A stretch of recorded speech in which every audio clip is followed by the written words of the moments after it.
നമസ്കാരം. വലിയൊരു വാർത്താ പകലിലേക്ക് കയറുകയാണ്. സിദ്ദിഖിന്റെ തേടുകയാണ് അന്വേഷണ സംഘം. എവിടെയെന്ന് ഇപ്പോഴും ഒരു തുമ്പില്ല. അറസ്റ്റ് ഇന്നുണ്ടാകുമോ? വിശദമായി നോക്കാം. ആദ്യം തലക്കെട്ട്.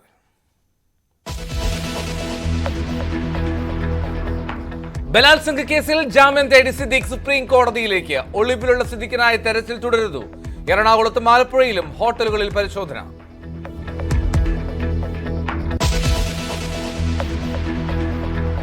ഹേമ കമ്മിറ്റി റിപ്പോർട്ട് അന്വേഷിക്കുന്ന പ്രത്യേക സംഘം അമ്മ മുൻ ഭാരവാഹികളുടെ മൊഴിയെടുക്കുന്നു. ഹേമ കമ്മിറ്റിയിൽ ലഭിച്ച പരാതികൾ അമ്മയിൽ ലഭിച്ചിട്ടുണ്ടോ എന്ന് പരിശോധിക്കും. മൊഴിയെടുക്കുന്നത് താരങ്ങളെ നേരിൽ കണ്ട്.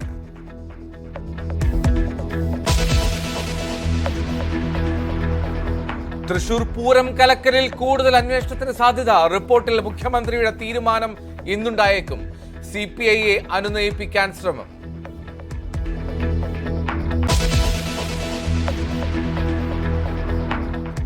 പി ശശിക്കെതിരെ അൻവർ നൽകിയ പരാതി CPM സെക്രട്ടേറിയറ്റ് പരിഗണിക്കും. നിലമ്പൂരിലെ പരിപാടിയിലെ തർക്കത്തിൽ അൻവറിനെതിരെ വനപാലകരുടെ സംഘടന. കാറിട്ട് വഴി തടസ്സപ്പെടുത്തിയെന്ന ആരോപണവുമായി Kerala forest protective staff association.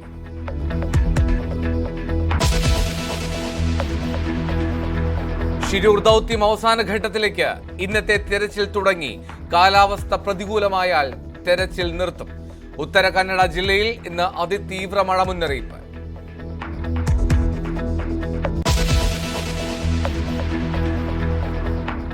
ലെബനനിൽ ചോരപ്പുഴ. Israel ആക്രമണത്തിൽ മരണം 569. പൗരന്മാരോട് രാജ്യം വിടാൻ നിർദ്ദേശം നൽകി അമേരിക്ക.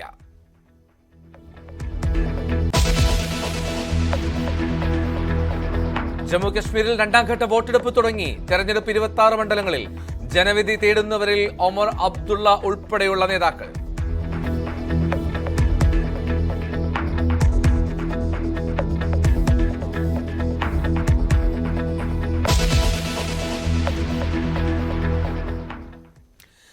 വാർത്താരംഭത്തിലേക്ക് വിശദമായി. ബലാത്സംഗ കേസിൽ ഒളിവിലുള്ള നടൻ സിദ്ദിഖിനെ പിടികൂടാൻ ഇതുവരെയും സാധിച്ചിട്ടില്ല. ഹോട്ടലുകളിൽ ഉൾപ്പെടെ ഇന്നലെ രാത്രിയും അന്വേഷണ സംഘം പരിശോധന നടത്തി. എറണാകുളത്തും ജില്ലയ്ക്ക് പുറത്തും SITയുടെ പരിശോധന തുടരുകയാണ്. അതേസമയം ജാമ്യം തേടി സിദ്ദിഖ് ഇന്ന് സുപ്രീം കോടതിയെ സമീപിക്കും എന്നാണ് വിവരം. കൊച്ചിയിലെ 2 വീടുകളിലും ഇന്നലെ പരിശോധന ഉണ്ടായിരുന്നു. പക്ഷേ ആലുവയിലെ വീട്ടിലും രണ്ടാമത്തെ വീട്ടിലും സിദ്ദിഖ് ഉണ്ടായിരുന്നില്ല. പിന്നീട് ആലപ്പുഴയിലെ ഹോട്ടലിൽ സിദ്ദിഖിന്റെ ബെൻസ് കാർ കണ്ടു എന്നുള്ള വിവരവും ആ പാർക്കിങ്ങിൽ അന്വേഷണവും പരിശോധനയും ഒക്കെ ഹോട്ടലിലും തുടർന്ന് ഉണ്ടാവുകയും ചെയ്തു. പക്ഷേ എങ്കിൽ പോലും സിദ്ദിഖ് ഇപ്പോഴും കാണാമറയത്ത് തന്നെയാണ്. ഡാനി ഇപ്പോൾ നൽകും വിവരങ്ങൾ. ഡാനി, ഈ അന്വേഷണ സംഘം സിദ്ദിഖിനായുള്ള തെരച്ചിൽ തുടരുന്ന സാഹചര്യമാണ്. അതിനിടയിൽ സുപ്രീം കോടതിയെ സമീപിക്കാൻ ഉറയ്ക്കുകയാണോ? ഇന്നലെ അഭിഭാഷകരെ കണ്ടിരുന്നല്ലോ കുടുംബം.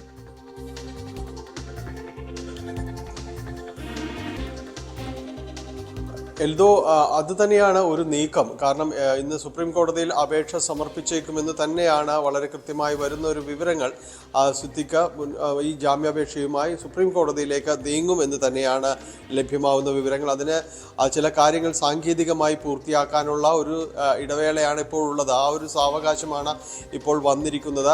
അതിനുള്ളിൽ ഇത്തരം കാര്യങ്ങൾ, ഈ നടപടിക്രമങ്ങളെല്ലാം തന്നെ ഇതുമായി ബന്ധപ്പെട്ടുകൊണ്ട് പൂർത്തിയാക്കും. വൈകാതെ നമ്മൾക്ക് സുപ്രീം കോടതിയിൽ നിന്ന് ആ വാർത്ത സ്ഥിരീകരിക്കാനായിട്ട് സാധിക്കുകയും ചെയ്യുമെന്ന് തന്നെയാണ് മനസ്സിലാക്കാൻ കഴിയുന്നത്. അങ്ങനെയെങ്കിൽ സിദ്ദിഖിന് അതിനൊരു പിന്നീട് ആ കോടതിയുടെ ഒരു തീരുമാനം എന്താണ് എന്നത് വരും വരെ കാത്തിരിക്കേണ്ടി വരും. സാധാരണഗതിയിൽ അത്തരം ചില കീഴ്വഴക്കങ്ങൾ ഉണ്ടാകാറുണ്ട്. കോടതി എന്ത് പറയുന്നു എന്നത് മുൻകൂർ ജാമ്യാപേക്ഷ സമർപ്പിച്ചാൽ ഉണ്ടാകുന്ന ഒരു പ്രക്രിയയാണ്.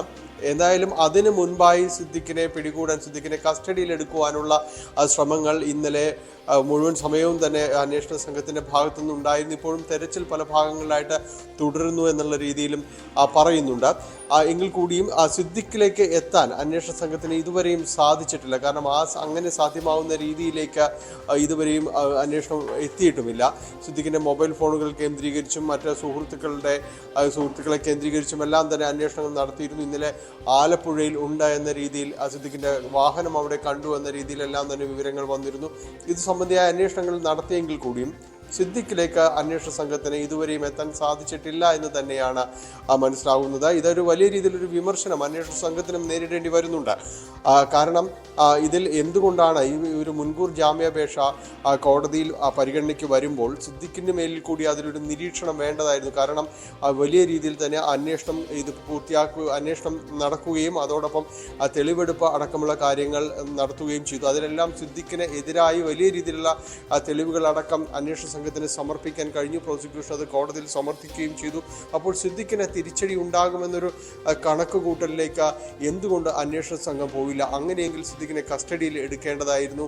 സിദ്ദിഖിന്റെ പുറത്ത് നിരീക്ഷണം ഏർപ്പെടുത്തേണ്ടതായിരുന്നു. കാരണം തൊട്ട് അടുത്ത മണിക്കൂറുകൾ വരെയും അദ്ദേഹം കൊച്ചിയിൽ ഉണ്ടായിരുന്നു എന്ന രീതിയിൽ തന്നെ സ്ഥിരീകരണം വന്നിട്ടുണ്ട് മൊബൈൽ ടവറുകൾ കേന്ദ്രീകരിച്ചു. അപ്പോൾ ഈ അന്വേഷണം നടക്കുമ്പോൾ തന്നെ ഇത് കോടതിയിൽ ഈ കേസ് പരിഗണിക്കുമ്പോൾ തന്നെയും സിദ്ദിഖിന് മേൽ ഒരു നിരീക്ഷണം വേണ്ടിയിരുന്നു എന്ന് തന്നെയാണ് പുറമെ ഉയരുന്ന ഒരു പരാതികൾ. എന്തുകൊണ്ട് അത് ഉണ്ടായില്ല എന്ന് അന്വേഷണ സംഘത്തിന് മേൽ വലിയ രീതിയിലൊരു ചോദ്യമായി ഉയരുന്നുണ്ട്. അത് മറയ്ക്കുന്നതിന് അത് ഇല്ലാതാക്കുന്നതിന് വേണ്ടിയാണ് ഇന്നലെ വലിയ രീതിയിലുള്ളൊരു അന്വേഷണത്തിലേക്കെല്ലാം തന്നെ സംഘം നീങ്ങിയത്. പല ഭാഗങ്ങൾ കേന്ദ്രീകരിച്ചുകൊണ്ട് നഗരത്തിന് പുറത്തും അടുത്ത ജില്ലയിലെല്ലാം തന്നെ ഈ രീതിയിലുള്ളൊരു അന്വേഷണങ്ങൾ ഉണ്ടായിരുന്നു. പക്ഷേ അതൊന്നും ഫലവത്തായില്ല എന്നതാണ്. ഇന്നലെ വൈപ്പിലെ എടപ്പറ്റക്കാടുള്ള സിദ്ദിഖിന്റെ കുടുംബ വീട്ടിലും എല്ലാം തന്നെ ഈ അന്വേഷണം എത്തിയിരുന്നു.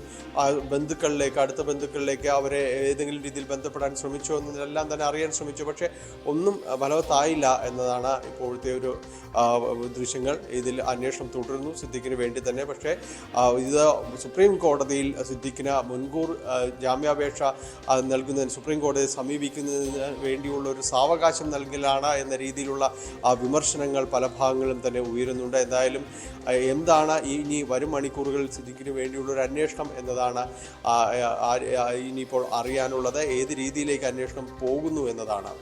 എൽദോ, ഈ സുപ്രീം കോടതിയിൽ സിദ്ദിഖിന് ഉന്നയിക്കാൻ കഴിയുന്ന വാദം എന്തായിരിക്കും? അത് ഒരുപക്ഷെ ഈ പരാതിക്കാരി അതിജീവിത പരാതി നൽകാൻ വൈകി എന്നുള്ള ഒരു വാദത്തിലേക്ക് ഊന്നിയായിരിക്കുമോ ഈ സുപ്രീം കോടതിയെ സമീപിക്കുക സിദ്ദിഖ്?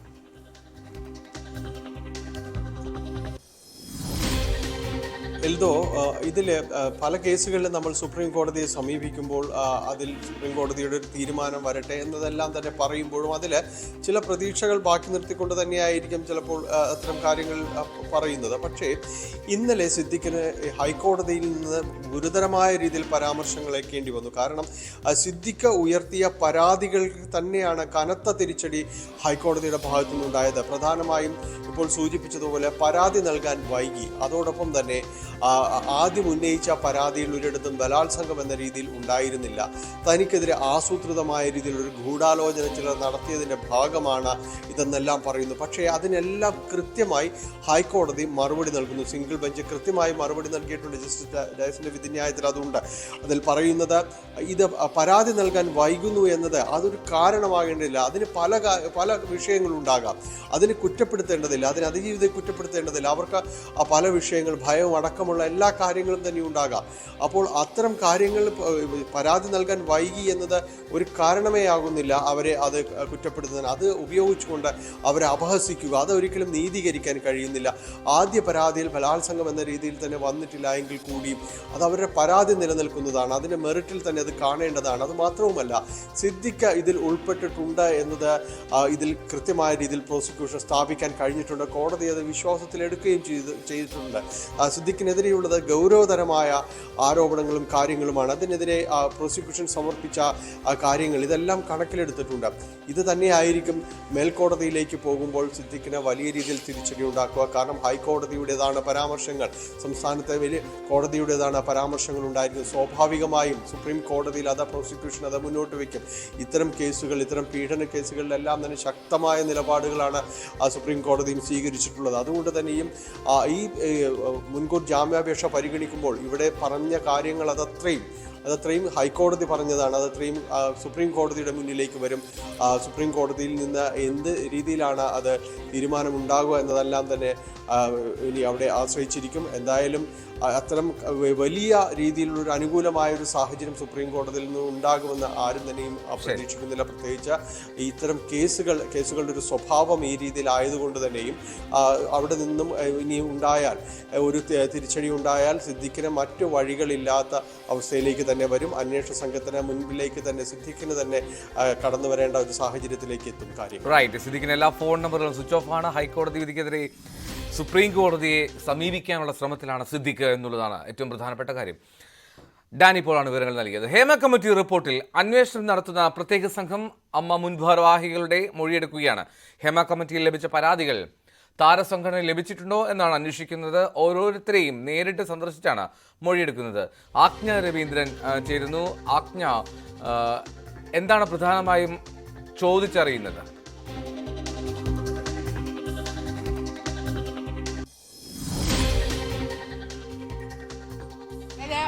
അമ്മയുടെ മുൻ ഭാരവാഹിയായിരുന്ന ഇടവേള ബാബുവിനെ ചോദ്യം ചെയ്ത് വിളിച്ചിട്ടുണ്ട്. ഇന്ന് 10 മണിയോടെ ഹാജരാകാൻ വേണ്ടിയിട്ടാണ് SIT നിർദ്ദേശം നൽകിയിട്ടുള്ളത്.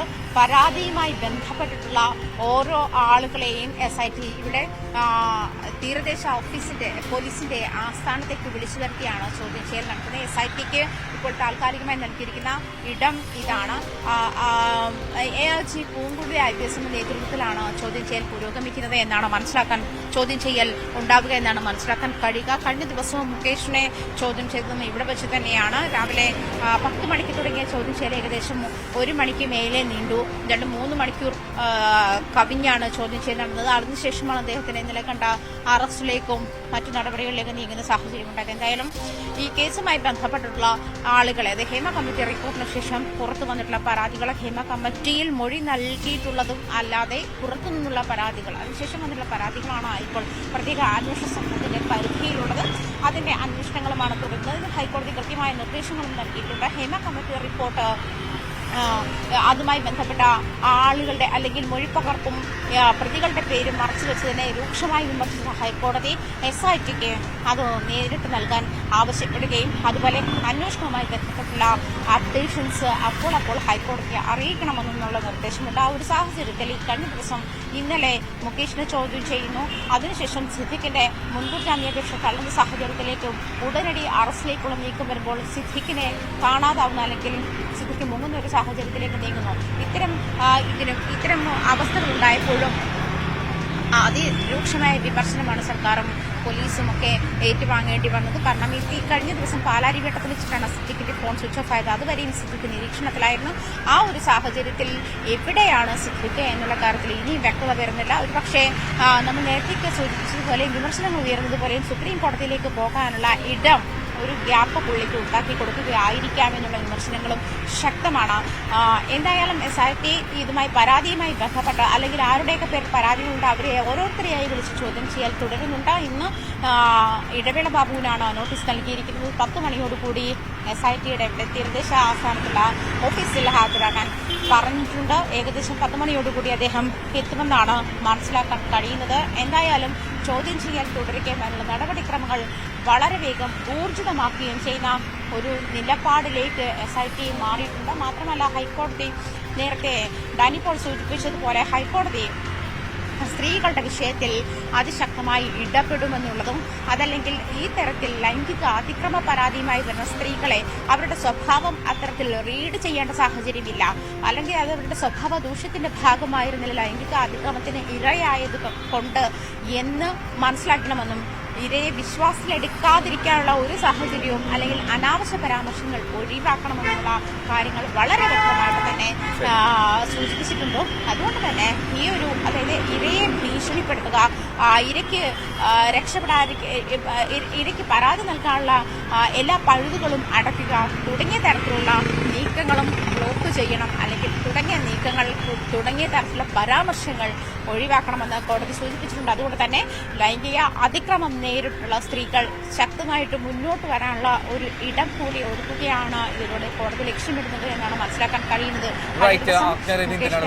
ഹേമ കമ്മിറ്റി റിപ്പോർട്ടിൽ അന്വേഷണം നടത്തുന്ന പ്രത്യേക സംഘം അമ്മ മുൻ ഭാരവാഹികളെ മൊഴിയെടുക്കുകയാണ്. ഈ ഹേമ കമ്മിറ്റിയിൽ ലഭിച്ച പരാതികൾ അവിടെയും ലഭിച്ചിട്ടുണ്ടോ എന്നാണ് പ്രധാനമായും അന്വേഷിക്കുന്നത് എന്നാണ് വിവരം. മറ്റു വാർത്തയിലേക്ക് പോയാൽ തൃശൂർ പൂരം കലക്കൽ അന്വേഷിച്ച ADGP MR അജിത് കുമാറിന്റെ റിപ്പോർട്ടിൽ മുഖ്യമന്ത്രിയുടെ തീരുമാനം ഇന്നുണ്ടായേക്കും.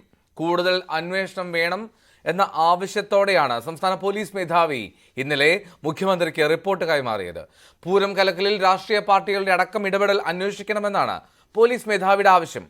ഉന്നതതല അന്വേഷണം വേണമെന്ന ആവശ്യം CPI ശക്തമാക്കുന്നതിനാൽ സർക്കാർ വലിയ സമ്മർദ്ദത്തിലുമാണ്. CPIയെ അനുനയിപ്പിക്കാൻ പോലീസ് മേധാവിയുടെ നേതൃത്വത്തിലുള്ള അന്വേഷണ സംഘത്തെ മുഖ്യമന്ത്രി നിയോഗിക്കും എന്നാണ് സൂചന.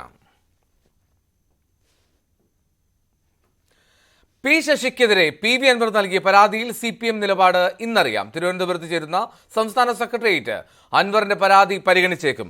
നേരത്തെ മുഖ്യമന്ത്രിക്ക് നൽകിയ പരാതിയുടെ പകർപ്പ് പാർട്ടി സംസ്ഥാന സെക്രട്ടറിക്ക് നൽകിയിരുന്നുവെങ്കിലും പി ശശിയുടെ പേരില്ലായിരുന്നു. ഇതിന് പിന്നാലെയാണ് പി ശശിയുടെ പേര് ചേർത്ത് പുതിയ പരാതി നൽകിയിട്ടുള്ളത്. എന്നാൽ അൻവറിനെ മുഖ്യമന്ത്രി പിണറായി വിജയൻ തന്നെ തള്ളിയതോടെ പരാതിയിൽ പാർട്ടി എന്ത് സമീപനം സ്വീകരിക്കുമെന്നത് കൗതുകകരമാകും. പാർട്ടി സമ്മേളനം നടക്കുന്നതിനാൽ പരാതി പിന്നീട് പരിഗണിക്കാനായി മാറ്റിവെക്കാനും സാധ്യതയുണ്ട്. അതേസമയം PV അൻവർ MLAക്കെതിരെ Kerala forest protective staff association രംഗത്തെത്തി. നിലമ്പൂരിലെ പരിപാടിയിൽ അൻവറിന്റെ കാറ് വഴി തടസ്സപ്പെടുത്തിയെന്നാണ് വനപാലകരുടെ സംഘടനയുടെ പരാതി. വനം കയ്യേറ്റം തടയുന്നതിനെ കുറ്റപ്പെടുത്തുന്നതും വെല്ലുവിളിക്കുന്നതും ശരിയായ നടപടിയല്ലെന്നും Kerala forest protective staff association ആരോപിച്ചു.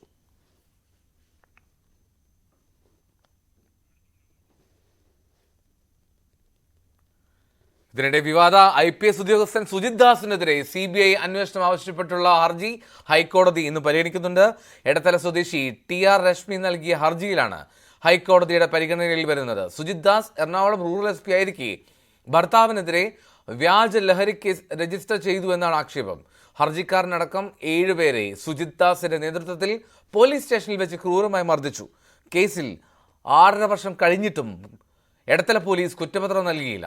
സുജിത് ദാസിനെതിരെ റിപ്പോർട്ടുണ്ടായിട്ടും ഉന്നത പോലീസ് ഉദ്യോഗസ്ഥർ നടപടിയെടുത്തില്ല. താനൂർ കസ്റ്റഡി കൊലപാതകത്തിൽ CBI അന്വേഷണം നേരിടുന്ന ഉദ്യോഗസ്ഥനാണ് സുജിത് ദാസ് എന്നുമാണ് ഹർജിയിലെ പ്രധാന വാദങ്ങൾ.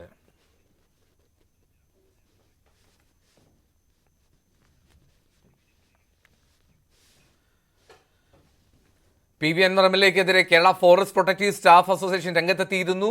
നേരത്തെ നമ്മൾ കണ്ടതാണ്. നിലമ്പൂരിലെ പരിപാടിയിൽ അൻവറിന്റെ കാറ് വഴി തടസ്സപ്പെടുത്തി എന്നുള്ളതാണ് വനപാലകരുടെ പരാതി.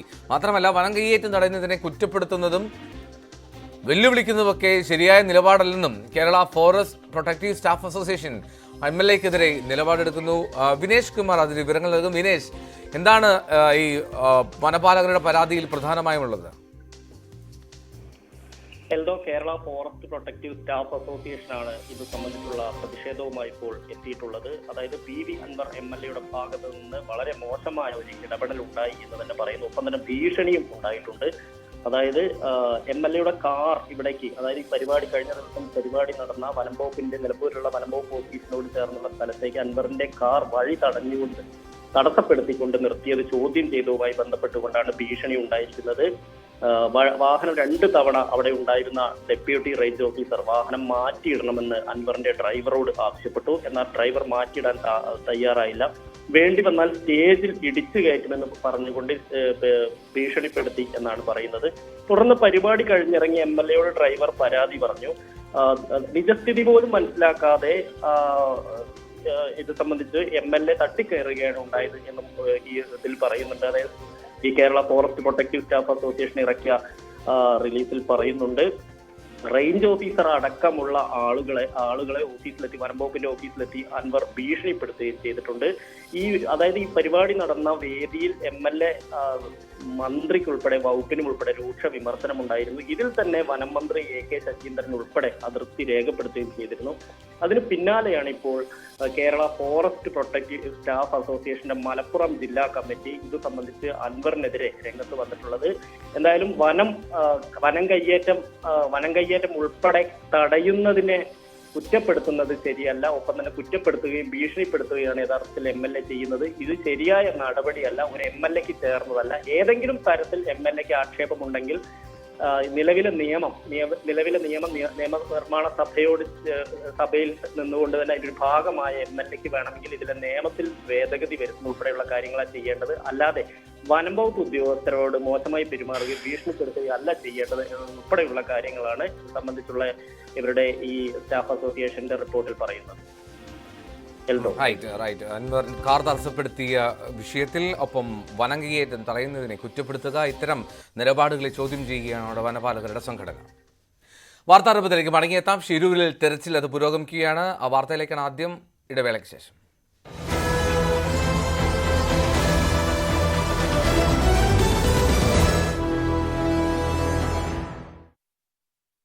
എല്ലാം ചില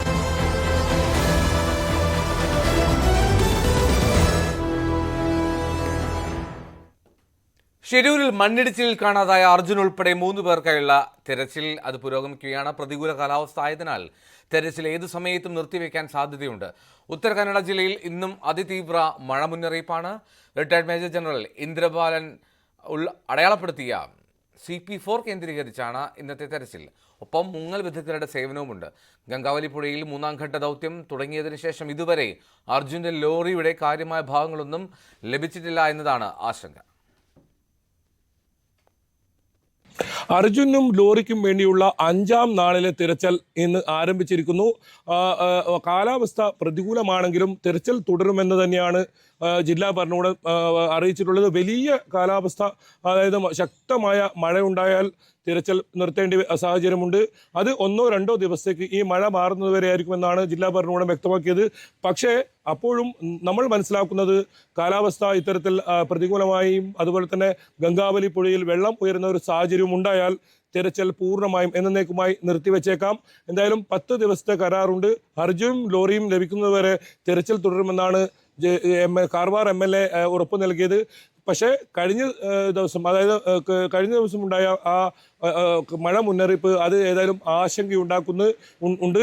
ഈ അടിയൊഴുക്ക് കൂടുകയാണെങ്കിൽ മുങ്ങൽ വിദഗ്ധർക്ക് ഇത്തരത്തിൽ തെരച്ചിൽ നടത്താൻ പറ്റില്ല. ഇപ്പോൾ പ്രധാനമായും 2 തരത്തിലാണ് തെരച്ചിൽ നടത്തുന്നത്. ഒരു ഭാഗത്ത് ഡ്രഡ്ജിങ് ഉപയോഗിച്ച് ഇത്തരത്തിൽ മണ്ണ് നീക്കുന്ന പ്രവൃത്തിയാണെങ്കിൽ ഇതേ കമ്പനിയുടെ തന്നെ മുങ്ങൽ വിദഗ്ധന്മാർ ആഴങ്ങളിലെത്തി ഏതെങ്കിലും തരത്തിൽ വസ്തുക്കൾ ലഭിക്കുന്നുണ്ടോ, ലോറിയുടെ ഭാഗങ്ങൾ കണ്ടെത്തുന്നുണ്ടോ എന്ന ഒരു തെരച്ചിൽ നടത്തുന്നത്. ഏതായാലും കാലാവസ്ഥ മുന്നറിയിപ്പ് വളരെ പ്രതികൂലമാണ്.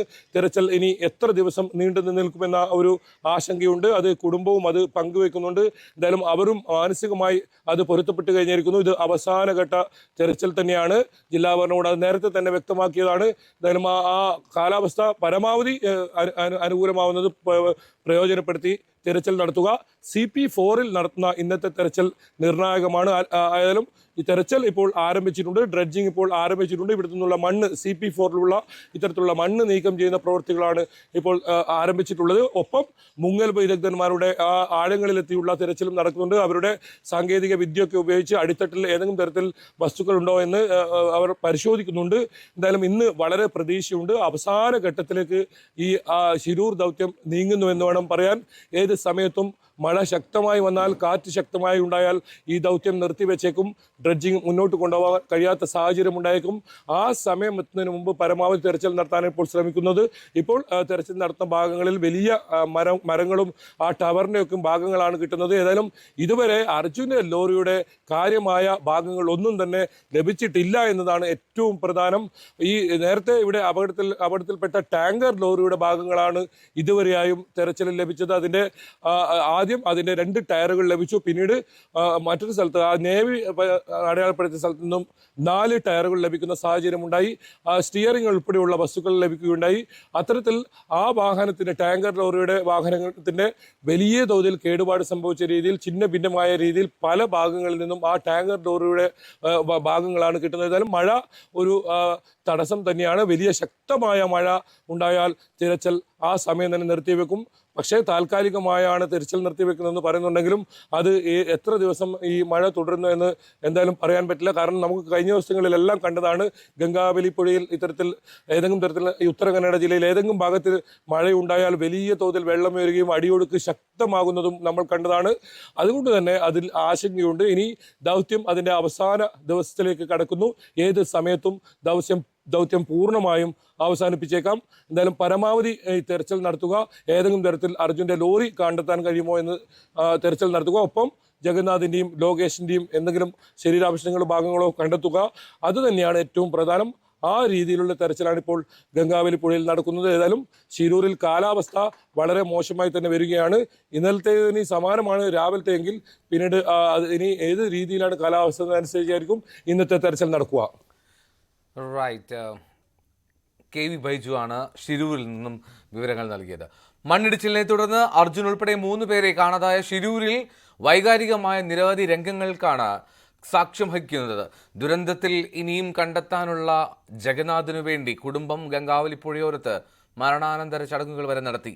പ്രതീക്ഷയറ്റ ജഗന്നാഥന്റെ കുടുംബം ദിവസവും ഇവിടെ എത്തി വിശ്വാസത്തിന്റെ ഭാഗമായി വിളക്ക് കത്തിക്കുന്നു. ചന്ദനത്തിരിയും തെളിയിക്കുകയാണവർ. ശിരൂർ ദുരന്തത്തിൽ അർജുനൊപ്പം കാണാതായ 2 പേര് കൂടിയുണ്ട്. അത് ലോകേഷും ജഗന്നാഥുമാണ്.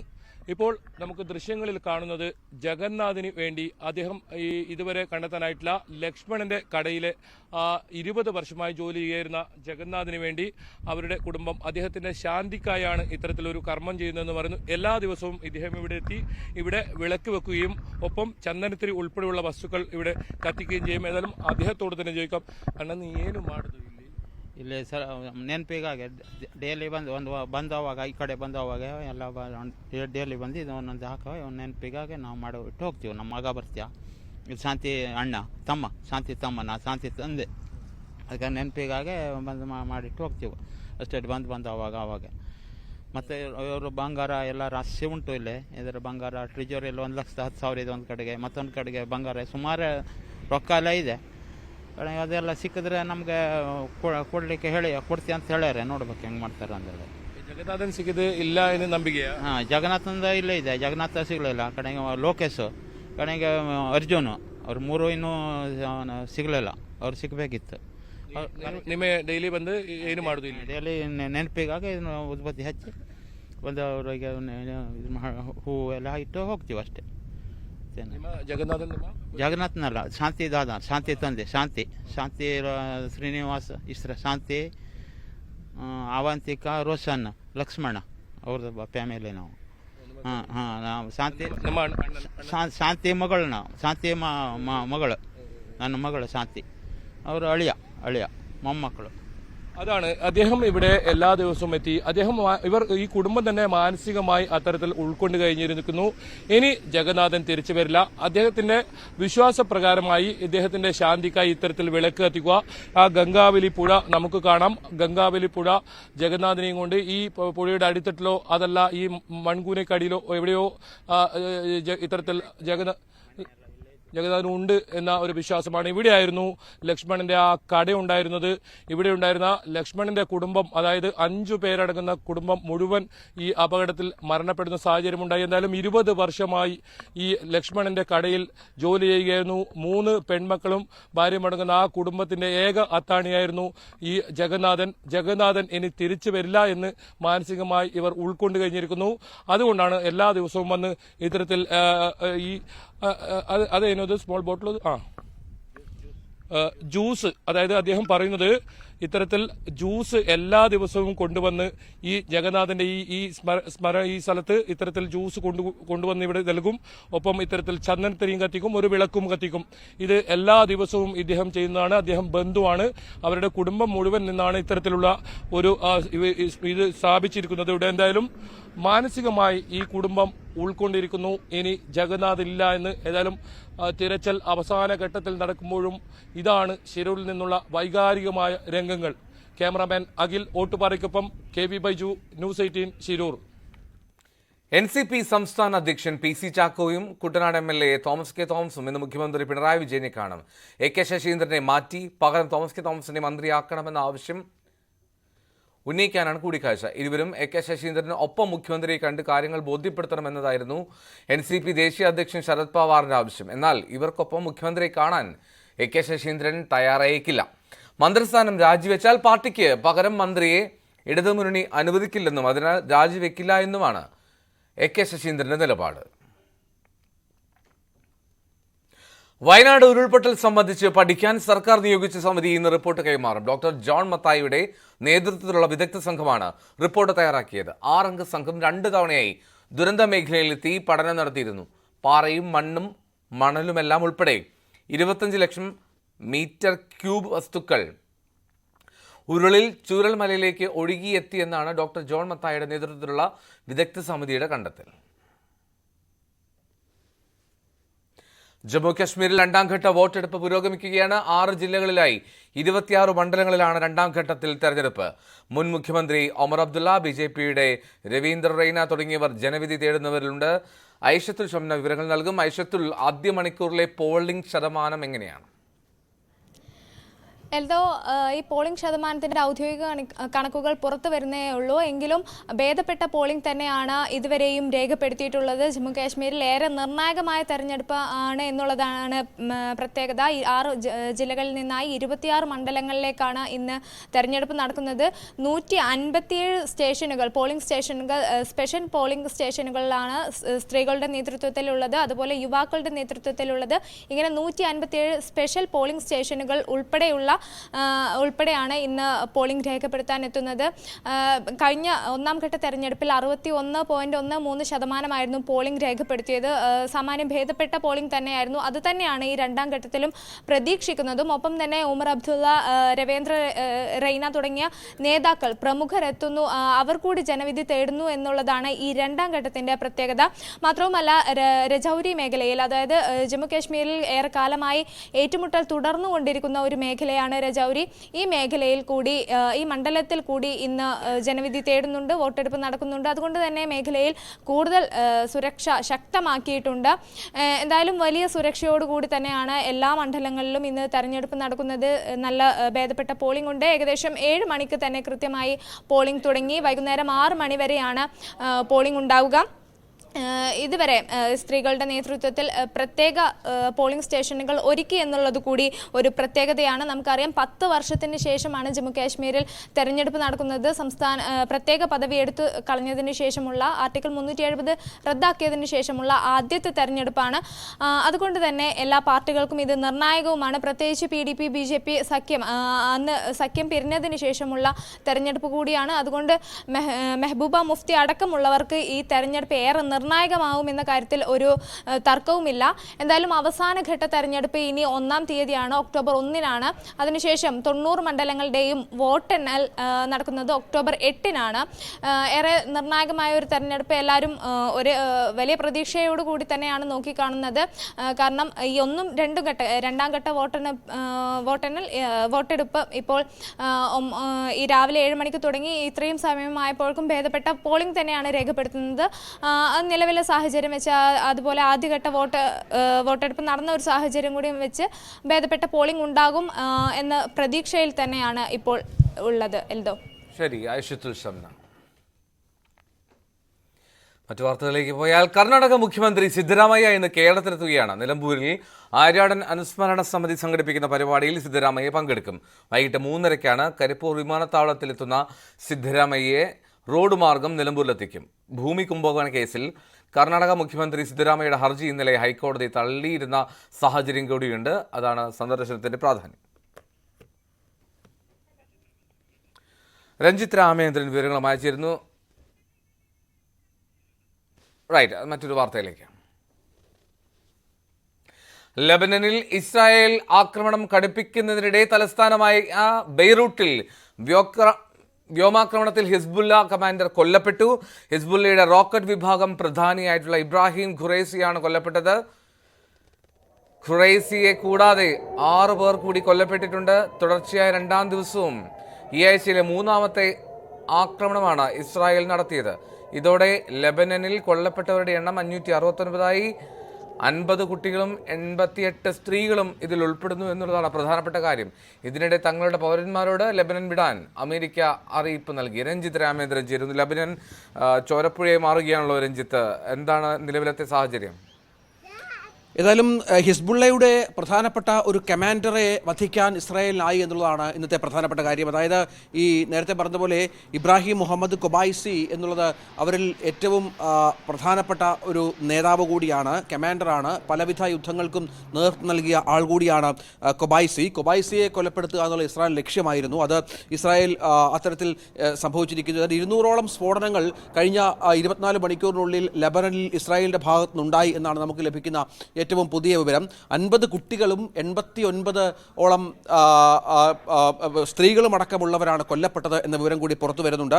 2000ഓളം ആളുകൾക്ക് പരിക്കേറ്റ പശ്ചാത്തലം കൂടി ഇതിനോട് ചേർത്ത് വായിക്കണം. ഹിസ്ബുള്ള ഈ കൊബൈസി കൊല്ലപ്പെട്ട കാര്യം സ്ഥിരീകരിച്ചിട്ടുണ്ട്. ഇതിനിടയിലാണ് ഈ ലെബനിലെ ജനങ്ങളുടെ പലായനം തുടരുന്നു എന്നുള്ള വിവരങ്ങൾ പുറത്തു വരുന്നത്. കാരണം ഏത് നിമിഷവും ശക്തമായ ആക്രമണങ്ങൾ ഇനിയും ഉണ്ടാകും എന്നുള്ള ഭീതിയിൽ തന്നെയാണ് ആ ജനത എന്നുള്ളതാണ്. ഇതിൻ്റെ ഭാഗമായി തങ്ങളുടെ പൗരന്മാരോട്, അമേരിക്ക അടക്കം ഉള്ള ലോകരാജ്യങ്ങൾ രാജ്യങ്ങൾ തങ്ങളുടെ പൗരന്മാരോട് ലെബനൻ വിടണം എന്നാവശ്യപ്പെട്ടതും നിർണായകമായി. ഇതിനിടയിൽ UN-ന്റെ ചില ഇടപെടലുകൾ ഇസ്രായേലുമായി ബന്ധപ്പെട്ടുണ്ടാകുന്നു എന്ന വിവരങ്ങൾ പുറത്തു വരുന്നുണ്ട്. മറ്റൊരു ഗാസയാക്കരുത് ലെബനൻ എന്ന് തുടർച്ചയായിട്ട് UN അഭ്യർത്ഥിക്കുന്ന പശ്ചാത്തലമുണ്ട്. പക്ഷേ ഇസ്രായേൽ അത് കേൾക്കുന്നില്ല എന്നുള്ളതാണ്. ഇനിയും നേരത്തെ ഹമാസിനെ ഇല്ലായ്മ ചെയ്ത പോലെ നമുക്കറിയാം, ഹമാസ് എന്ന സംഘടനയുടെ 80% നാശം ഇതിനകം ഇസ്രായേൽ വരുത്തി കഴിഞ്ഞു. ഹമാസിനെ ഇല്ലാതാക്കിയതുപോലെ ഹിസ്ബുള്ളയും പൂർണ്ണമായി ഇല്ലാതാക്കുമെന്നാണ് അപ്പോൾ വ്യക്തമാക്കിയിരിക്കുന്നത് ഇസ്രായേൽ എന്നതുകൂടി ഇതിനോട് ചേർത്ത് വായിക്കണം. ഇതിനിടയിലാണ് ഇറാൻ പറഞ്ഞത് ഹിസ്ബുള്ളയ്ക്ക് ഒറ്റയ്ക്ക് പോരാടാനുള്ള ശേഷി ഇല്ല എന്നുള്ളതും അത് വലിയ തോതിലുള്ള പ്രത്യാഘാതങ്ങൾക്ക് ഇടയാക്കുമെന്നുള്ളതും. പക്ഷേ അപ്പോഴും ഇറാൻ ഈ യുദ്ധത്തിൽ ഇപ്പോഴത്തെ വിഷയങ്ങൾ ഇടപെടുമോ എന്ന കാര്യത്തിൽ ഒരു വ്യക്തത വരുത്തുന്നില്ല. ഏതായാലും ഇനിയും ആക്രമണങ്ങൾ ഉണ്ടാകും എന്ന കാര്യത്തിൽ സംശയമില്ല എന്ന് ഇസ്രായേൽ വ്യക്തമാക്കുന്നുണ്ട്. ഹിസ്ബുള്ളയെ പൂർണ്ണമായും ഇല്ലാതാക്കുക എന്ന ലക്ഷ്യം തന്നെയാണ് ഇസ്രായേലിനുള്ളത്. ഇതിനിടയിൽ കൊല്ലപ്പെടുന്നത് നിരവധി സാധാരണക്കാരാണെന്ന് മാത്രം. എൽദോ. റൈറ്റ് രഞ്ജിത്ത്, ഇതിനിടയിൽ പലായനം അതിരൂക്ഷമാണല്ലോ, കൂട്ടപലായനമാണ് ലെബനിൽ നിന്ന് സാധാരണക്കാരായിട്ടുള്ള ജനങ്ങൾ. ഇവരുടെയൊക്കെ ഒരു സാഹചര്യം കൂടി നമുക്ക് വിശദീകരിക്കണം. കാരണം കൃത്യമായിട്ടുള്ളൊരു മുന്നറിയിപ്പ് അവിടെ നൽകുന്നുണ്ടായിരുന്നു ഇസ്രായേൽ. ഈ ഹിസ്ബുള്ളയുടെ ഒരു മനുഷ്യ കവചമായി സാധാരണക്കാർ മാറരുത് എന്നുള്ളത്. ഈ പലായനം ചെയ്യുന്നവർക്ക് അഭയം നൽകുന്ന സാഹചര്യമൊക്കെ ഉണ്ട്. കിഴക്കൻ പ്രദേശങ്ങളിലേക്കാണ് കൂടുതൽ ആളുകളും ഇപ്പോൾ പലായനം ചെയ്യുന്നത് എന്നാണ് വിവരം. ഇതിനിടയിൽ മറ്റൊരു കാര്യം, ലെബനിലേക്കുള്ള വിമാന സർവീസുകൾ അന്താരാഷ്ട്ര കമ്പനികൾ റദ്ദാക്കി എന്നുള്ളതാണ്. എയർ ഇന്ത്യ ഉൾപ്പെടെ 12 കമ്പനികളാണ് ഇപ്പോൾ ലെബനിലേക്ക്, ബെയ്റൂത്തിലേക്കുള്ള സർവീസുകൾ റദ്ദാക്കിയത്. ഖത്തർ എയർവേസും എമിറേറ്റ്സും ഇത്തിഹാദും ഫ്ലൈ ദുബായും ഇത്തരം നടപടികൾ സ്വീകരിച്ചിട്ടുണ്ട് എന്നുള്ളതാണ്. എയർ ഇന്ത്യ ടെൽ അവീവിലേക്കുള്ള സർവീസും നിർത്തിവെച്ച പശ്ചാത്തലമുണ്ട്. അങ്ങനെ ഒരു തരത്തിലും സമാധാനം പുലരുന്ന ലക്ഷണമില്ല. കാരണം ഇപ്പോൾ തന്നെ ഈ 3 ദിവസമായി നടക്കുന്ന ആക്രമണങ്ങളിൽ മരിച്ചവരുടെ എണ്ണം 569 കവിഞ്ഞു കഴിഞ്ഞു. 2500ഓളം ആളുകൾക്ക് ഗുരുതരമായി പരിക്കുണ്ട് എന്നാണ് നമുക്ക് ലഭിക്കുന്ന വിവരം. അത്തരത്തിൽ ഈ വീണ്ടും ആക്രമണം ഉണ്ടാകുമെന്നും അത് ഏതൊക്കെ മേഖലകളാണ് ഇസ്രായേൽ തിരഞ്ഞെടുക്കുന്ന കാര്യത്തിൽ ഒരു വ്യക്തതയില്ല ലെബനന്, ഹിസ്ബുള്ളയ്ക്ക്. അതുകൊണ്ട് തന്നെ സാധാരണക്കാരായ ജനങ്ങളെ നേരത്തെ പറഞ്ഞതുപോലെ അവരിലേക്ക് ഈ ആക്രമണം വ്യാപിക്കുന്ന ലക്ഷണമാണ്. അത്തരത്തിലാണ് കാര്യങ്ങൾ മുന്നോട്ട് പോകുന്നത്. ഹിസ്ബുള്ളയുടെ പ്രധാന നേതാക്കളെയെല്ലാം വധിച്ചു കഴിഞ്ഞ് ആക്രമണം നിർത്തുകയുള്ളൂ എന്ന് ഇസ്രായേൽ കൂടി വ്യക്തമാക്കിയ സാഹചര്യത്തിലാണ് സ്ഥിതിഗതികൾ രൂക്ഷമാകുന്നത്. ഏതായാലും കാത്തിരുന്ന് കാണണം ഏത് തരത്തിൽ ഐക്യരാഷ്ട്ര സംഘടനയ്ക്കടക്കം ഈ വിഷയത്തിൽ ഇടപെടൽ നടത്താൻ സാധിക്കുമെന്ന്. എൽദോ. റൈറ്റ്, രഞ്ജിത്ത് രാമേന്ദ്രനാണ് വിവരങ്ങൾ നൽകിയത്. അതിരൂക്ഷമാണ് സാഹചര്യം നിലവിൽ ലെബനനിൽ. ഒരിടവേള കൂടി.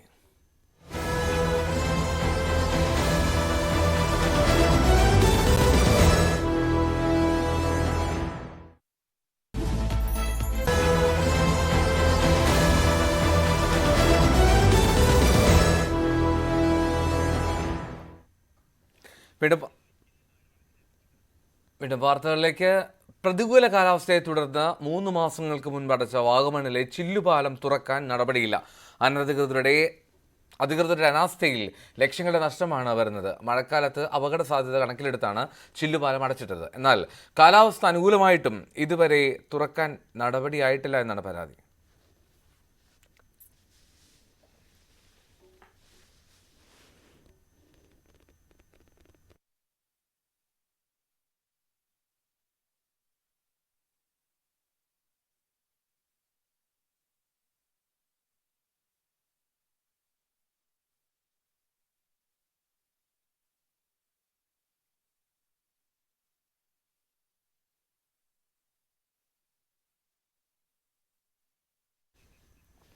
പ്രതികൂല കാലാവസ്ഥയെ തുടർന്ന് 3 മാസങ്ങൾക്ക് മുൻപാണ് വാഗമണിലെ ചില്ലുപാലം അടച്ചത്. ഇതുവരെയും അത് തുറക്കാൻ നടപടിയാകുന്നില്ല. അധികൃതരുടെ അനാസ്ഥയിൽ വലിയ നഷ്ടം, ലക്ഷങ്ങളുടെ നഷ്ടം വരുന്നു എന്നുള്ളതാണ് ആരോപണം. മഴക്കാലത്ത് അപകട സാധ്യത കണക്കിലെടുത്താണ് അന്ന് ചില്ലുപാലം അടച്ചത്. എന്നാൽ കാലാവസ്ഥ അനുകൂലമായിട്ടും ഇതുവരെ തുറക്കാൻ കഴിയാത്തത് എന്ത് എന്നുള്ള ചോദ്യമാണ് വരുന്നത്. മഴക്കാലത്ത് അപകട സാധ്യത കണക്കിലെടുത്താണ് വാഗമണിലെ ചില്ലുപാലം 3 മാസത്തേക്ക് അടച്ചിട്ടത്. എന്നാൽ കാലാവസ്ഥ അനുകൂലമായിട്ടും ഇതുവരെ തുറക്കാൻ നടപടിയായില്ല. ചില്ലുപാലത്തെക്കുറിച്ച് കേട്ടറിഞ്ഞ് വാഗമണ്ണിലേക്ക് എത്തുന്ന സഞ്ചാരികൾ നിരാശരായി മടങ്ങുകയാണ്. അധികൃതരുടെ അനാസ്ഥയിൽ കോടികളുടെ നഷ്ടമാണ് ഉണ്ടാകുന്നത്. ഗ്ലാസ് ബ്രിഡ്ജ് കാണാൻ വേണ്ടിയിട്ട് ഇവിടെ തിരുവനന്തപുരത്ത് നിന്ന് വണ്ടി വിളിച്ച് 30,000 വണ്ടി വിളിച്ചാണ് വന്നത്. എന്നിട്ട് ഗ്ലാസ് ബ്രിഡ്ജ് കാണാത്തതിൽ വളരെ വിഷമമുണ്ട്. നമ്മളാകെ നിരാശയിലാണ്. കാര്യം ഇത്രയും വലിയ കാലാവസ്ഥയിൽ, നല്ല കാലാവസ്ഥയിൽ ഈ ഗ്ലാസ് ബ്രിഡ്ജ് തുറക്കാത്തതിൽ വളരെയധികം പ്രതിഷേധിക്കുന്നു. ഇത് കാണാൻ വേണ്ടിയിട്ട് മാത്രമാണ് വന്നത്. എന്നാൽ ഇത് വളരെ നിരാശയോടെയാണ് നമ്മളിപ്പോൾ പോകുന്നത്. സമുദ്രനിരപ്പിൽ നിന്നും 3500 അടി ഉയരത്തിൽ നിർമ്മിച്ചിരിക്കുന്ന ചില്ലുപാലം 2023 സെപ്റ്റംബറിൽ മന്ത്രി മുഹമ്മദ് റിയാസാണ് നാടിന് സമർപ്പിച്ചത്. ലക്ഷങ്ങൾ മുടക്കിയായിരുന്നു നിർമ്മാണം. ദിവസം 1500 പേർക്കാണ് സന്ദർശനം അനുവദിച്ചിരിക്കുന്നതെങ്കിലും ഇരട്ടിയിലധികം ആളുകളെത്തി. ആദ്യഘട്ടത്തിൽ ഒരാൾക്ക് 500 രൂപ പ്രവേശന ഫീസ് ഈടാക്കിയിരുന്നത് പിന്നീട് 250 രൂപയാക്കി കുറച്ചു. ജില്ലാ ടൂറിസം പ്രൊമോഷൻ കൗൺസിലിന് കോടികളുടെ വരുമാനവും ലഭിച്ചു. ഇതിനിടയിലാണ് കനത്ത മഴ തിരിച്ചടിയായത്. എത്രയും പെട്ടെന്ന് ചില്ലുപാലം തുറക്കാനുള്ള നടപടികൾ സ്വീകരിക്കണമെന്നാണ് സന്ദർശകരുടെയും നാട്ടുകാരുടെയും ആവശ്യം. ന്യൂസ് 18 ഇടുക്കി. റോഡിന്റെ അറ്റകുറ്റപ്പണി ഇനിയും വൈകിച്ചാൽ വലിയ പ്രക്ഷോഭങ്ങൾക്ക് തുടക്കമാകുമെന്ന് മുന്നറിയിപ്പ് നൽകി മലപ്പുറം പെരിന്തൽമണ്ണ കട്ടുപ്പാറയിൽ ജനകീയ റോഡ് ഉപരോധം നടന്നു. MLA നജീബ് കാന്തപുരവും പുലാമാന്തോൾ പഞ്ചായത്ത് ഭരണസമിതി അംഗങ്ങളും വിവിധ രാഷ്ട്രീയ കക്ഷി നേതാക്കളും നൂറുകണക്കിന് ജനങ്ങളും ഉപരോധത്തിൽ പങ്കെടുത്തു. രാഷ്ട്രീയത്തിന് അതീതമായി നാടിന്റെ ആവശ്യത്തിന് ഏവരും കൈകോർക്കുകയാണിവിടെ. 15 മിനിറ്റോളം റോഡ് പൂർണ്ണമായും ഉപരോധിച്ചതോടെ ഗതാഗതം തടസ്സപ്പെട്ടു.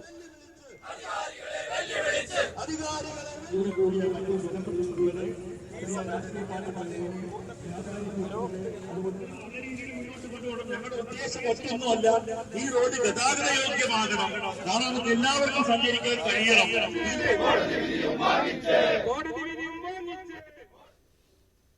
EP ജയരാജൻ ഇടഞ്ഞു തന്നെ. ഇന്നത്തെ CPM സംസ്ഥാന സെക്രട്ടേറിയറ്റിലും EP ജയരാജൻ പങ്കെടുക്കുന്നില്ല.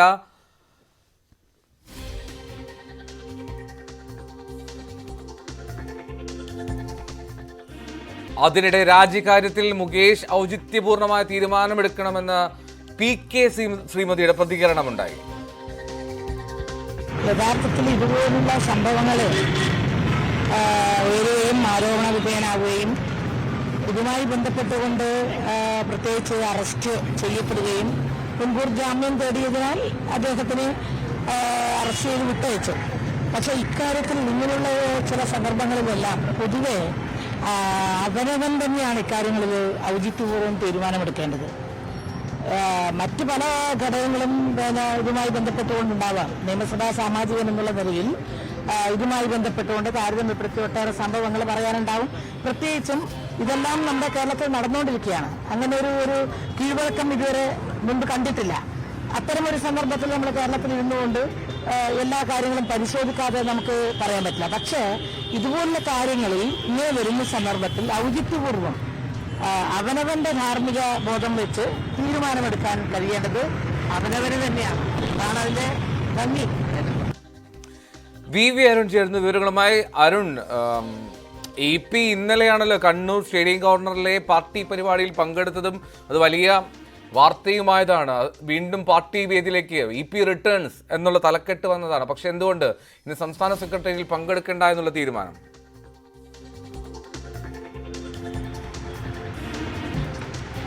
ഇത് ഏറ്റവും പ്രധാനപ്പെട്ട കാര്യം ഇപ്പോൾ PK ശ്രീമതിയുടെ ഇന്നത്തെ ഈ പ്രതികരണമാണ്. നേരത്തെ ബൃന്ദാക്കാരാട്ടും അതുപോലെ തന്നെ CPIയുടെ നേതാവ് ആനിരാജ്യം അടക്കമുള്ളവർ മുകേഷ് രാജിവെക്കണമെന്ന നിലപാട് സ്വീകരിച്ചാണ്. പക്ഷേ CPI സംസ്ഥാന സെക്രട്ടേറിയറ്റ് ഉടൻ രാജി വേണ്ട എന്നൊരു നിലപാടാണ് സ്വീകരിച്ചത്. കാരണം മറ്റ് MLA-മാരും അത്തരത്തിൽ കോൺഗ്രസിന്റെ MLA-മാരടക്കം ഈ സമാനമായ കേസുകൾ നേരിടുന്നവരുണ്ട്. അവരാരും രാജിവെച്ചിട്ടുണ്ട്. അതുകൊണ്ട് തന്നെ മുകേഷ് രാജിവെക്കേണ്ട എന്നൊരു നിലപാട് അത് കോടതിയിൽ കുറ്റപത്രം വരികയും ആ സാഹചര്യത്തിൽ മാത്രം പിന്നീട് തീരുമാനിച്ച നിലപാട് CPI സംസ്ഥാന സെക്രട്ടേറിയറ്റ് തീരുമാനിച്ചിരുന്നു. എന്നാൽ അതിന് വിരുദ്ധമായൊരു നിലപാടായി വേണം ഇപ്പോൾ CPM-ന്റെ കേന്ദ്ര കമ്മിറ്റി അംഗം ജനാധിപത്യ മഹിളാ അസോസിയേഷന്റെ ദേശീയ അധ്യക്ഷ PK ശ്രീമതി ഇന്നത്തെ വാക്കുകളെ കാണാൻ. അതായത് മുകേഷ് രാജി വയ്ക്കണോ എന്ന കാര്യം തീരുമാനിക്കേണ്ടത് മുകേഷാണ്. ധാർമ്മികമായ ഒരു തീരുമാനം അതിലുണ്ടാകണം എന്നൊരു ആവശ്യവുമായാണ് PK ശ്രീമതി ഇപ്പോൾ രംഗത്ത് വന്നിരിക്കുന്നത്. ഏറ്റവും പ്രധാനപ്പെട്ടത് CPM-ന്റെ നിർണായകമായ സംസ്ഥാന സെക്രട്ടേറിയറ്റ് യോഗം ചേരുന്നതിന് തൊട്ടുമുമ്പ് യോഗത്തിൽ പങ്കെടുക്കാൻ തൊട്ടു മുമ്പാണ് PK ശ്രീമതി നിലപാട് വ്യക്തമാക്കിയിരിക്കുന്നത്. മുകേഷ് MLA സ്ഥാനം രാജിവെക്കണമെന്ന ആവശ്യമുണ്ട്. അത് അവനവൻ തന്നെയാണ് ഉചിതമായ തീരുമാനം എടുക്കേണ്ടത്. അത്തരമൊരു കീഴ്വഴക്കം, അതായത് നേരത്തെ CPM പ്രഖ്യാപിത നിലപാടാണ്, കീഴ്വഴക്കമില്ല ഇത്തരം കേസുകൾ ആരോപണം നേരിടുന്ന MLA-മാർ രാജിവെക്കുന്നത്. കാരണം MLA-മാർ രാജിവെച്ചാൽ അവർക്ക് പിന്നീട് തിരിച്ചു വരാൻ കുറ്റാരോപിതൻ ആണ്, കുറ്റം തെളിഞ്ഞില്ലെങ്കിലും കുറ്റവിമുക്തനാണെങ്കിൽ തിരിച്ചു വരാൻ അവസരമുണ്ടാകില്ല. മന്ത്രിമാർക്കാണ്, എക്സിക്യൂട്ടീവ് അധികാരമുള്ളവർക്കാണെങ്കിൽ തിരിച്ചു വരാൻ അവസരമുണ്ട്. അതുകൊണ്ട് അവർക്ക് രാജിവെക്കണം. മന്ത്രിമാരാണെങ്കിൽ രാജിവെക്കണം. പക്ഷേ MLA-മാർ രാജിവെക്കുന്ന നിലപാട് CPI സ്വീകരിക്കുമ്പോൾ PK ശ്രീമതി പറയുന്നത് അത്തരമൊരു കീഴ്വഴക്കമില്ല, പക്ഷേ അവനവന്റെ ധാർമ്മിക ബോധം വച്ച് തീരുമാനമെടുക്കാം. അദ്ദേഹം തെറ്റുകാരനാണോ എന്നത് സംബന്ധിച്ച് അറിയുക അദ്ദേഹത്തിനും ഇരയ്ക്കുമാണ്. മുകേഷ് തെറ്റ് ചെയ്തിട്ടുണ്ടെന്ന് വ്യക്തമായിട്ട് അറിയാവുന്നത്. കോടതി തീരുമാനം വരുന്നതിൽ കുറ്റാരോപിതനാണെന്ന നിലപാട് ശ്രീമതി ഇവിടെ ആവർത്തിക്കുന്നു. അപ്പോഴും മുകേഷിന്റെ രാജി വേണ്ടെന്ന് പറയാൻ PK ശ്രീമതി തയ്യാറാകുന്നില്ല. നമുക്കറിയാം മുകേഷിന്റെ രാജി സംബന്ധിച്ച് CPM-ന്റെ ഉന്നത നേതൃത്വത്തിൽ തന്നെ വലിയ അഭിപ്രായ ഭിന്നതയുണ്ട്. വൃന്ദാകാരാട്ടിനെ പോലുള്ള പൊളിറ്റ് ബ്യൂറോ അംഗമാണ് മുകേഷ് രാജിവെക്കുന്നതാണ് ഉചിതമായ നിലപാട് ആദ്യമേ സ്വീകരിച്ചത്. അതൊക്കെ തള്ളിക്കൊണ്ടാണ് സംസ്ഥാന സെക്രട്ടറി മുകേഷിനെ സംരക്ഷിച്ചത്. പക്ഷേ PK ശ്രീമതിയുടെ നിലപാട് ഇപ്പോൾ ഒന്നുകൂടി വ്യക്തമാവുകയാണ്. മുകേഷ് രാജിവെക്കുന്നതാണ് ധാർമ്മികമായ ധാർമ്മികമായ തീരുമാനം, അതാണ് അങ്ങനെ വേണം ചെയ്യേണ്ടത് നിലപാട് കൂടി CPM സംസ്ഥാന സെക്രട്ടറി തൊട്ടു മുമ്പ് PK ശ്രീമതി പറയുകയാണ്. നമുക്കറിയാം നേരത്തെ മുകേഷിന്റെ രാജി ആവശ്യം സെക്രട്ടറി തള്ളിയതാണെങ്കിലും ഇന്നലെയാണ് മുകേഷിനെ കേസിൽ അറസ്റ്റ് ചെയ്തത്. അതായത് CPM ഭരിക്കുന്ന ആഭ്യന്തര വകുപ്പിലെ പോലീസ് തന്നെയാണ് മുകേഷിനെ ബലാത്സംഗ കുറ്റത്തിന് അറസ്റ്റ് ചെയ്ത് കോടതിയുടെ മുൻകൂർ ജാമ്യം ഉള്ളതുകൊണ്ട് മാത്രം പിന്നീട് ജാമ്യത്തിൽ വിട്ടയച്ചത്. ഏതായാലും ഈ ശ്രീമതിയുടെ നിന്ന് പ്രസ്താവന വളരെ ശ്രദ്ധേയമാണ്. സംസ്ഥാന സെക്രട്ടറി തൊട്ട് മുമ്പ് EP ജയരാജന്റെ കാര്യം പറഞ്ഞാൽ EP ജയരാജൻ പാർട്ടിയുടെ തനിക്കെതിരെ നടപടി തീരുമാനിച്ച സംസ്ഥാന സെക്രട്ടറി യോഗത്തിൽ നിന്ന് യോഗം കഴിഞ്ഞ് മടങ്ങിയ ശേഷം അടുത്ത സംസ്ഥാന സമിതി യോഗത്തിൽ പങ്കെടുത്തില്ല. അതിനുശേഷമുള്ള സംസ്ഥാന സെക്രട്ടറി യോഗങ്ങളിലും അദ്ദേഹം പങ്കെടുത്തിരുന്നില്ല. ഇന്നലെ ഒരു പൊതുയോഗത്തിൽ, അത് കണ്ണൂർ നടക്കുന്ന പൊതുയോഗത്തിലാണ് അദ്ദേഹം പങ്കെടുത്തത്. മാധ്യമങ്ങൾക്ക് എതിരെയുള്ള മാധ്യമങ്ങൾ BJP RSS മാധ്യമ UDF കൂട്ടുകെട്ടെന്ന് ആരോപിച്ചുകൊണ്ട് CPM സംസ്ഥാന വ്യാപകത്തെ ക്യാമ്പയിൻ്റെ ഭാഗമായുള്ള ഒരു പരിപാടിയിലാണ് EP ജയരാജൻ കണ്ണൂരിൽ പങ്കെടുത്തത്. അത് കണ്ണൂർ ജില്ലാ സെക്രട്ടറി MV ജയരാജൻ അദ്ദേഹത്തെ നിർബന്ധിച്ചു. അദ്ദേഹത്തിൻ്റെ സ്നേഹപൂർവ്വമായ നിർബന്ധത്തിന് വഴങ്ങി പങ്കെടുത്തു എന്നാണ് നമുക്ക് ലഭിക്കുന്ന സൂചന. പാർട്ടിയോടുള്ള അദ്ദേഹത്തിൻ്റെ നിലപാടിൽ ഇപ്പോഴും മാറ്റമില്ല. തന്നെ അവഗണിക്കുകയാണ്. തനിക്കെതിരെ നടപടിയെടുത്തത് ഔചിത്യപൂർവ്വമല്ല. ഒരു വേദികളിലും താൻ പങ്കെടുക്കാത്ത ഒരു കമ്മിറ്റിയിൽ ചർച്ച ചെയ്തു എന്ന് പറഞ്ഞുകൊണ്ടാണ് സെക്രട്ടേറിയറ്റ് യോഗത്തിൽ MV ഗോവിന്ദൻ തീരുമാനം പ്രഖ്യാപിച്ചത്. സംസ്ഥാന കമ്മിറ്റിയിൽ അടക്കം ചില അംഗങ്ങൾ അതിനെ ചോദ്യം ചെയ്തിരുന്നു. MV ജയരാജനെ പോലെ നേതാക്കളൊക്കെ സംസ്ഥാന സമിതി യോഗത്തിൽ എന്തിനാണ് EP-ക്കെതിരെ നടപടിയെടുത്തത് എന്ന ചോദ്യം ഉയർത്തിയിരുന്നു. അപ്പോഴും സംസ്ഥാന സെക്രട്ടറി പറഞ്ഞ നേരത്തെ ഞങ്ങൾ തീരുമാനിച്ചതാണ്, സെക്രട്ടറി തീരുമാനിച്ചതാണെന്ന് പറഞ്ഞ് ഒഴിയുകയായിരുന്നു. ആ നടപടിയെടുത്ത രീതിയിൽ EP ജയരാജന് വലിയ ശക്തമായ അമർഷമുണ്ട്, അതൃപ്തിയുണ്ട്. അതുകൊണ്ട് കൂടിയാണ് അദ്ദേഹം പാർട്ടി പരിപാടികളിൽ നിന്ന് ഈ രീതിയിൽ വിട്ടുനിൽക്കുന്നത്. ഇന്നലെ പങ്കെടുത്തത് അത്തരമൊരു പരിപാടിയിലായതുകൊണ്ട് മാത്രമാണ് എന്ന് വേണം നമുക്ക് വിലയിരുത്താൻ. MV ജയരാജന്റെ ഒരു നിർബന്ധം, അദ്ദേഹത്തിന്റെ ഒരു ആവശ്യം പരിഗണിച്ചുകൊണ്ട് EP പങ്കെടുത്തു. പക്ഷേ സംസ്ഥാന സെക്രട്ടറി യോഗത്തിൽ നിന്ന് വളരെ പ്രധാനപ്പെട്ട സംസ്ഥാന സെക്രട്ടറി യോഗമാണ് ഇന്ന് ചേരുന്നത്. മുകേഷ് വിഷയം സ്വാഭാവികമായും ഒരുപക്ഷെ പാർട്ടി ചർച്ച ചെയ്തേക്കും. മറ്റൊന്ന് ADGP-യുമായി ബന്ധപ്പെട്ട വിവാദങ്ങൾ, PV അൻവർ ഉയർത്തിവിട്ട ആരോപണങ്ങൾ, PV അൻവറിന്റെ കത്ത്, പാർട്ടി സംസ്ഥാന സമിതി അംഗം PK ശശിക്കെതിരെ PV അൻവർ പാർട്ടി സംസ്ഥാന സെക്രട്ടറി നൽകിയ കത്ത് പാർട്ടിയുടെ പരിഗണനയിലാണ്. അങ്ങനെ വളരെ നിർണായകമായ ഒരു യോഗം ചേരാനിരിക്കെ EP ജയരാജൻ അതിൽ നിന്നും വിട്ടുനിൽക്കുകയാണ്. എന്തോ റൈറ്റ്, VVN-ആണ് വിവരങ്ങൾ നൽകിയത്. ഇതിനിടെ മറ്റൊരു പ്രധാനപ്പെട്ട കാര്യം, ഇപ്പോൾ സിദ്ദിഖ് സുപ്രീം കോടതിയെ സമീപിച്ചു എന്നുള്ള വിവരമാണ് പുറത്തു വരുന്നത്. സുപ്രീം കോടതിയെ സിദ്ദിഖ് സമീപിക്കുമെന്നുള്ള വിവരങ്ങൾ അതുണ്ടായിരുന്നു എങ്കിൽ ഇപ്പോൾ സുപ്രീം കോടതിയെ ഔദ്യോഗികമായി സമീപിച്ച വിവരം പുറത്തു വരുന്നു. ഹരികൃഷ്ണൻ വിവരങ്ങൾ നൽകും. ഹരി, എന്തൊക്കെയാണ് വിശദാംശങ്ങൾ? എൽദോ, ഇപ്പോൾ ഏറ്റവും ഒടുവിലായി നമുക്ക് മനസ്സിലാക്കാൻ സാധിക്കുന്നത് സിദ്ദിഖ് കേരളത്തിൽ തന്നെ ഉണ്ട് എന്നുള്ള സൂചനകൾ തന്നെയാണ് നമുക്ക് ലഭിക്കുന്നത്. ഏറ്റവും പ്രധാനമായി നേരത്തെ പറഞ്ഞിരുന്നതുപോലെ തന്നെ സിദ്ദിഖ് സുപ്രീം കോടതിയിൽ, പ്രത്യേകിച്ച് ഹൈക്കോടതിയുടെ പകർപ്പുമായി ബന്ധപ്പെട്ട് സുപ്രീം കോടതിയിലേക്ക് തന്നെയാണ് പോയിരിക്കുന്നത്. ബിൽക്കിസ് ബാനുവിൻ്റെ പരാമർശം ഉൾപ്പെടെ അതിലുണ്ട്. അതുമായി ബന്ധപ്പെട്ട് തന്നെയാണ് സുപ്രീം കോടതിയിലേക്ക് പോയിരിക്കുന്നത്. സിദ്ദിഖിനെ സംബന്ധിച്ചിടത്തോളം സിദ്ദിഖ് കേരളത്തിൽ തന്നെ ഉണ്ട് എന്നുള്ള സൂചന തന്നെയാണ് ലഭിക്കുന്നത്. സുഹൃത്തുക്കളുടെ സഹായത്തോടു കൂടി തന്നെ സിദ്ദിഖ് മാറി നിൽക്കുന്നത് തന്നെയാണ് എന്നാണ് മനസ്സിലാക്കാൻ സാധിക്കുന്നത്. നിലവിൽ സിദ്ദിഖ് എവിടെയാണ് എന്നുള്ളത് കൃത്യമായ ധാരണയില്ലെങ്കിൽ പോലും നമുക്ക് മനസ്സിലാക്കാൻ സാധിക്കുന്നത് സിദ്ദിഖ് കേരളത്തിൽ തന്നെ ഉണ്ട് എന്നത് സംബന്ധിച്ച് കൃത്യമായ വിവരങ്ങൾ നമുക്ക് ലഭിക്കുന്നുണ്ട് എന്നുള്ളതാണ്. എല്ലാ കുറ്റകൃത്യങ്ങളും പ്രഥമ ദൃഷ്ട്യാ തെളിവുണ്ടെന്നും ഹൈക്കോടതി ഉത്തരവിൽ തന്നെ വ്യക്തമാക്കിയിരുന്നതാണ്. ഇതുമായി ബന്ധപ്പെട്ട് തന്നെയാണ് സുപ്രീം കോടതിയിൽ സിദ്ദിഖിന്റെ പ്രതിനിധികൾ സുപ്രീം കോടതിയെ സമീപിക്കുന്നത്. നേരത്തെ സൂചിപ്പിച്ചതുപോലെ തന്നെ ബിൽക്കിസ് ബാനുവിന്റെ പരാമർശം ഉൾപ്പെടെ പകർപ്പിലുണ്ടായിരുന്നു. അതെല്ലാം കൊണ്ട് തന്നെയാണ് സുപ്രീം കോടതിയിലേക്ക് സിദ്ദിഖ് മാറുന്നത്. സിദ്ദിഖിനെതിരെ ഈ യുവനടി നൽകിയിരിക്കുന്ന പരാതി ഗൗരവമേറിയതാണെന്നും പരാതിക്കാരിയെ വിശ്വസിക്കേണ്ട കാര്യമില്ല എന്നും പറയുന്നു. പ്രതിയെ കസ്റ്റഡിയിൽ ചോദ്യം ചെയ്യേണ്ടത് അനിവാര്യമാണെന്നുമാണ് പരാമർശം ഉള്ളത്. സിദ്ദിഖിന്റെ ലൈംഗിക ശേഷി പരിശോധിക്കണമെന്ന് മുൻകൂർ ജാമ്യം നിശ്ചയിച്ചുകൊണ്ടുള്ള ഉത്തരവിൽ വ്യക്തമാക്കിയിട്ടുള്ളതാണ്. അതെല്ലാം തന്നെ സിദ്ദിഖ്, അതുകൊണ്ട് തന്നെയാണ് ഈ സിദ്ദിഖ് ഒളിവിൽ കഴിയുന്നത്. കഴിഞ്ഞ ദിവസം തന്നെ സിദ്ദിഖുമായി ബന്ധപ്പെട്ട് സിദ്ദിഖിനെ തെരച്ചിൽ നടത്തിക്കൊണ്ടിരിക്കുകയായിരുന്നു. സിദ്ദിഖ് ഒളിവിൽ കഴിയുകയായിരുന്നു. അതുമായി ബന്ധപ്പെട്ട് എവിടെയാണ് സിദ്ദിഖ് എന്നത് സംബന്ധിച്ച് ഇന്നലെ വൈകുന്നേരം മുതൽ തന്നെയുള്ള ചർച്ചകൾ ഇന്നലെ ഉച്ച മുതൽ തന്നെ നടക്കുന്നുണ്ടായിരുന്നു. എന്നാൽ യാതൊരുവിധ വിവരങ്ങളും സിദ്ദിഖുമായി ബന്ധപ്പെട്ട് ഇല്ലായിരുന്നു. സിദ്ദിഖിന്റെ വീഡിയോ വീടുകളിൽ പരിശോധന നടത്തിയെങ്കിലും സിദ്ദിഖിന്റെ സുഹൃത്തുക്കളുടെയും മറ്റു ബന്ധുക്കളുടെയും വീട്ടിലും ഒക്കെ തന്നെ അന്വേഷിക്കുന്നു. സിദ്ദിഖിന്റെ മകനോട് തന്നെ ചോദിക്കുന്നു സിദ്ദിഖ് എവിടെയാണെന്ന് അന്വേഷിക്കുന്നു. പക്ഷേ അവിടെയും വിവരങ്ങൾ ലഭിക്കുന്നില്ല. ഇതെല്ലാം അടിസ്ഥാനത്തിലാണ് സിദ്ദിഖ് എവിടെയാണ് എന്നുള്ള സംശയം. സിദ്ദിഖ് കേരളം വിട്ടുപോയിട്ടുണ്ടോ എന്നുള്ള സംശയങ്ങളൊക്കെ തന്നെ ഉണ്ടായിരുന്നു. എന്നാൽ സിദ്ദിഖ് കേരളത്തിൽ തന്നെ ഉണ്ട് എന്നാണ് മനസ്സിലാക്കാൻ സാധിക്കുന്നത്. എന്നാൽ എവിടെയാണ് എന്നുള്ള ചോദ്യം തന്നെയാണ് ഈ അന്തരീക്ഷത്തിൽ ഉയരുന്നത്. ഏതായാലും ഈ സുപ്രീം കോടതി അദ്ദേഹം സമീപിക്കുന്ന ഈ വേളയിൽ എന്തായാലും സിദ്ദിഖ് ഇപ്പോൾ പുറത്തു വരാനൊരു സാധ്യത, സിദ്ദിഖ് സ്വമേധയാ പുറത്തു വരാനൊരു സാധ്യതയും ഇല്ല. പക്ഷേ സിദ്ദിഖ് എവിടെയാണ് എന്നുള്ള സംശയങ്ങൾ മണിക്കൂറുകളായി നിൽക്കുന്നു. പോലീസിന് മേലുള്ള സംശയങ്ങളും ഉയരുന്നു, പോലീസിന് മേൽ ചോദ്യചിഹ്നങ്ങളും ഉയരുന്നു. സിദ്ദിഖ് എവിടെയാണ് എന്നുള്ള ധാരണയെ സംബന്ധിച്ച് നമുക്ക് കൃത്യമായ വിവരങ്ങൾ ലഭിക്കുന്നില്ല. സുഹൃത്തുക്കളുടെ സഹായത്തോട് തന്നെ അദ്ദേഹം മാറി നിൽക്കുന്നു എന്നുള്ളതാണ് മനസ്സിലാക്കേണ്ടത്. ബന്ധുക്കളോടും അന്വേഷിക്കുമ്പോഴും ഇതുമായി കൃത്യമായ വിവരങ്ങൾ ലഭ്യമില്ല. പരാതിക്കാരിക്ക് വിശ്വാസ്യതയില്ലെന്നും മറ്റു പലരിലേക്കും ആരോപണം ഉന്നയിച്ചിട്ടുണ്ടെന്നുമാണ് കോടതിയിൽ പ്രതിഭാഗം അഭിഭാഷകൻ വാദിച്ചിരുന്നത്. ഇതെല്ലാം സിദ്ദിഖിന്റെ വാദഗതിയായി തന്നെ ഉയരുന്നുമുണ്ട്. ലൈംഗിക അതിക്രമത്തിന് ഇരയായതിന്റെ പേരിൽ പരാതിക്കാരിയുടെ വിശ്വാസത്തെ ചോദ്യം ചെയ്യാനാകില്ലെന്നുമാണ്, പരാതിക്കാരിയുടെയും അതിജീവനമാണ് പരിഗണിക്കേണ്ടതെന്നുമാണ് കോടതി വ്യക്തമാക്കിയത്. ഈ സാഹചര്യത്തിൽ തന്നെയാണ് സിദ്ദിഖിന്റെ മുൻകൂർ ജാമ്യാപേക്ഷ തള്ളിക്കളയുന്നത്. ഇതെല്ലാം സിദ്ദിഖിന് വിനയായി മാറുന്നു. അതുകൊണ്ട് തന്നെ സിദ്ദിഖിനെ സംബന്ധിച്ചിടത്തോളം ഇത് ഈ മണിക്കൂറുകളൊക്കെ തന്നെ നിർണായകമായി മാറുന്ന ഒരു സാഹചര്യം തന്നെയാണെന്ന് പറയേണ്ടി വരും. സിദ്ദിഖ് എവിടെയാണ് എന്നുള്ളത് സംബന്ധിച്ച് തന്നെയുള്ള ചോദ്യങ്ങൾ ഉയരുന്ന വേളയിൽ പോലും കാണാമറയത്ത് നിൽക്കുന്നു. കേരളത്തിലുണ്ട് എന്ന് മനസ്സിലാക്കുന്നു. കേരളത്തിൽ എവിടെയാണെന്ന് കൃത്യമായ ധാരണയില്ല. പോലീസിന് മേൽ ചോദ്യശരങ്ങൾ ഉയരുന്നു. സിദ്ദിഖിന് ഇതുവരെയും കണ്ടുപിടിക്കാൻ സാധിക്കാത്ത രീതിയിലേക്ക് കാര്യങ്ങൾ മാറുകയാണ്. സുഹൃത്തുക്കളുടെ സഹായത്തോടൊപ്പം എവിടെയാണ് സിദ്ദിഖ് ഒളിഞ്ഞിരിക്കുന്നത് എന്നുള്ളത് തന്നെയാണ് ചോദിക്കേണ്ടത്. സുപ്രീം കോടതിയിൽ നേരത്തെ സൂചിപ്പിച്ചതുപോലെ തന്നെ ഹൈക്കോടതിയുടെ പകർപ്പുമായി ബന്ധപ്പെട്ട് സുപ്രീം കോടതിയിലേക്ക് സമീപിച്ചിരിക്കുകയാണ്. അതുകൊണ്ട് തന്നെ വരും മണിക്കൂറുകൾ കൃത്യമായ രീതിയിൽ തന്നെ ഇതുമായി ബന്ധപ്പെട്ട് നോക്കി കാണേണ്ടതാണ്. സിദ്ദിഖ് എവിടെയാണ് എന്ന് സംബന്ധിച്ച് കൃത്യമായ ധാരണ ഇതുവരെ ലഭിച്ചിട്ടില്ല. കേസിൽ ഹൈക്കോടതിയുടെ മുൻകൂർ ജാമ്യം നിഷേധിച്ച സിദ്ദിഖ് സാഹചര്യത്തിലാണ് സുപ്രീം കോടതിയിൽ ഹർജി നൽകുന്നത്.